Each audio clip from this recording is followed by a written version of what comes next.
federal governmental institution, Penal Colony No. 6 of the Federal Penitentiary Service of Russia.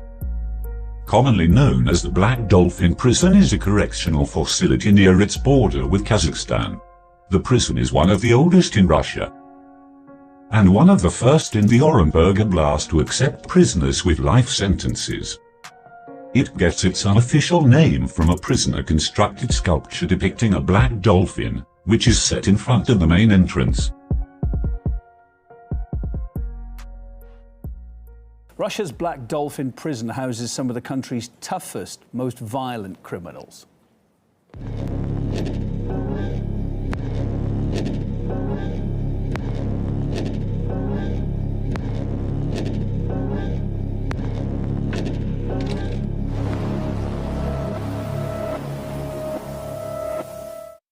This facility, first mentioned in history books way back in the 18th century, today it holds hundreds of inmates, and it's known for its brutal rules. Artis Muradgazdiev was given exclusive access to this site. In this provincial town at the edge of Siberia is a prison, but it's no ordinary prison. This facility has spawned legends, myths, scandals and investigations. The mere sight of this statue has broken the most soulless butchers. The Black Dolphin, Russia's highest security prison. It is here that some of the country's worst maniacs, serial killers, terrorists, and even cannibals are held. In this cell, a man who raped 44 minors and killed 5 children aged 7 to 11. Some of the people in this prison will never be allowed out. So dreadful are the things that they've done. Another man, in a drunken killing frenzy, killed 6 of his friends. In this cell, a murderer killed 11 people. 700 inmates sentenced to life. Between them, they've killed almost 4,000 people. Everything is procedural. Everything intended to minimize risk, from sleeping schedules to how inmates are escorted, bent over at the waist and blindfolded so they can't memorize the prison's layout. It may seem excessive, humiliating even, but don't forget what these people did to be here. To that end, every cell door has a description of the inmate's crimes. Any sympathy the guards might feel disappears immediately. You asked me if I'd do it again. I've thought about it. It would have been better if I'd died with them. I probably wouldn't have done it. It is better to die than sacrifice others. Igor was just over 20 when he and his father took on a rival gang. After killing their enemies, they attempted to get rid of witnesses, ordinary civilians, in a restaurant. 7 dead, 8 injured. Both he and his father are incarcerated here. Do you see each other? Sometimes. When he fell ill, they transferred me to help him for a while. The most important thing is to avoid becoming embittered. It is so easy to turn into an animal here. But staying human, that's harder. That's why we try, both with each other and with the administration, to stay human. Some say a life sentence is worse than the death penalty.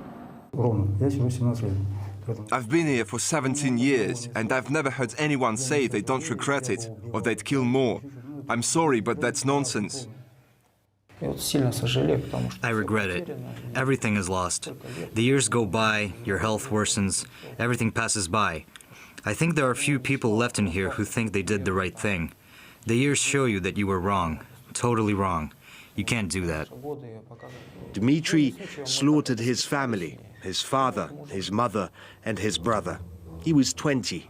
Now he's 45.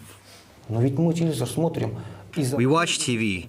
We see people who've committed 2 or 3 murders get sentenced to 17 or 19 years. That isn't so terrible. Yes, we are guilty before the law. Yes, we are guilty before the public. But if they're left out after 20 years, why are they afraid of letting us out? Who in their 50s could be bothered to do anything? All they would want is a normal life. The difference is that life sentences are mostly reserved for crimes of such brutality that they escape reason. for individuals deemed a permanent danger to society. One inmate, released early from the Black Dolphin, committed a murder on the very train that was taking him home. Most will never see release.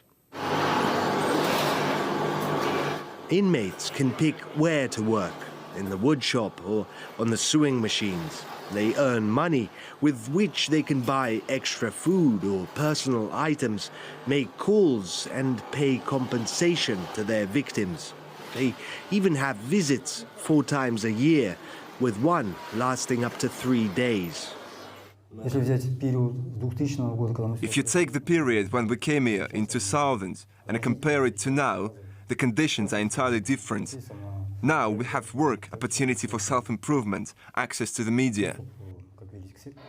Prisoners now have special terminals where they can review their cases, complain about abuse, or apply for work. They have a library, a small church, which was built and painted by the inmates themselves. Even the walls have to be painted in light colors so that they lessen the psychological stress on inmates and staff. They can also take walks, sort of. The exercise yard isn't anything to write home about, but every prisoner has the right to spend an hour and a half here every day, walking around, exercising, or just sitting still, so long as they don't mind being watched. A far cry from the infamous hellhole described a decade ago. But control is total. Guards check on everyone every 15 minutes. In-cell cameras are monitored 24/7. And there's 3 doors to every cell. This is a cell for those sentenced to life. It's locked with a full metal door, a cage door, and another one. For complete security, we essentially have a cell within a cell. It's easy to see why no one has ever escaped from the Black Dolphin. And for most, the only sure way out is in a coffin.